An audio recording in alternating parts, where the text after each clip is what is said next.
Hello people, I am Sky Demolisher and welcome back for another From the Collection Fridays, a series where I take things from my collection and show it to you, my viewers.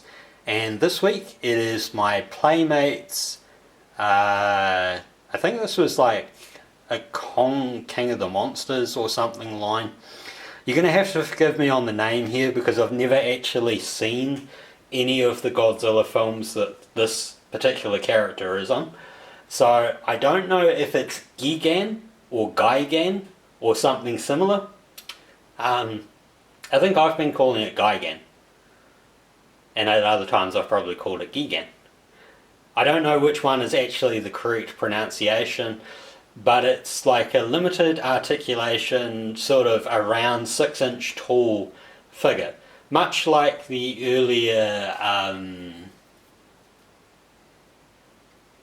I believe it was a Shin Godzilla that I showed.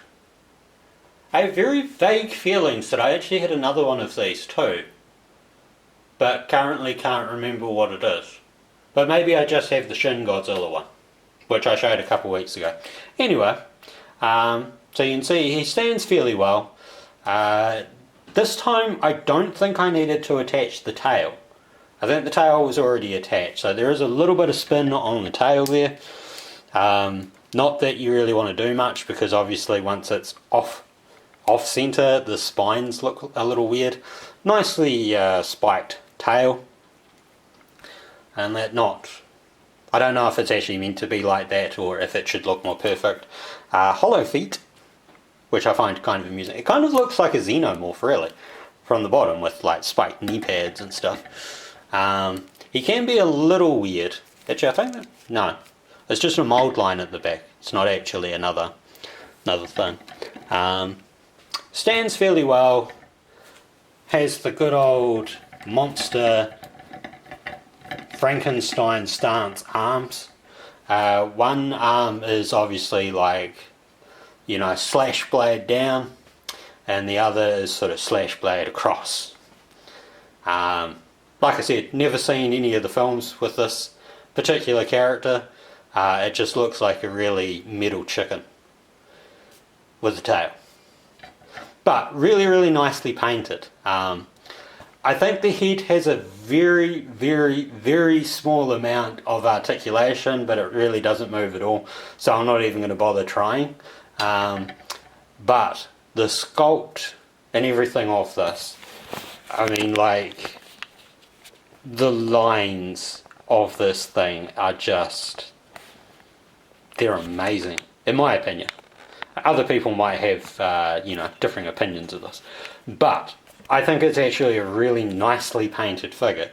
Obviously, lack of articulation means you're not really going to have it posing in super awesome ways that you might with, say, the more expensive Nika ones. I think this guy cost about $20. Probably shouldn't say guy because I'm not entirely sure that it's a male. It could be a female. Who knows? I'm more of a Godzilla fan, but I'm like... this had, I think it was a 3... I think there were 4 in it. 3 of them I needed. 1 of them I didn't, so I took the gamble, because it's all like randomized stuff. And I was really hoping to get one of the other figures, but I was like, I'm completely okay if I get this one. The one that I didn't want to get was Kong, although I kind of wish I had Kong now. And the other one that I wanted, again, not sure of the name, but I think it's Destroyer, or Destroyer, something like that. I thought that looked really, really cool, and that's why I wanted one, but I wasn't able to find one. I'm not sure that this is still available, actually. I think they've stopped selling them at the warehouse. For a while they were selling them at Kmart. I don't know if they're still there or not, because the websites are getting really bad at keeping the stock updated as to whether or not they're actually there. And sometimes things are in the stores but they don't show on the website. It's very, very weird. It's very frustrating. So, I hope you've enjoyed this. I actually think it's a really, really cool thing. I would love to have like a little city diorama or something to have them sort of fighting in. But I think the only chance I have of that is to find some like Gundam display things, and the particular things I'm thinking of I don't think are released here for another couple months. So, if I do manage to pick some up, then I'll add them in and you'll see them as a diorama eventually. If not, well, we'll see if there's something else I can do. So I hope you've enjoyed this, and until next time, take care of yourselves. Bye.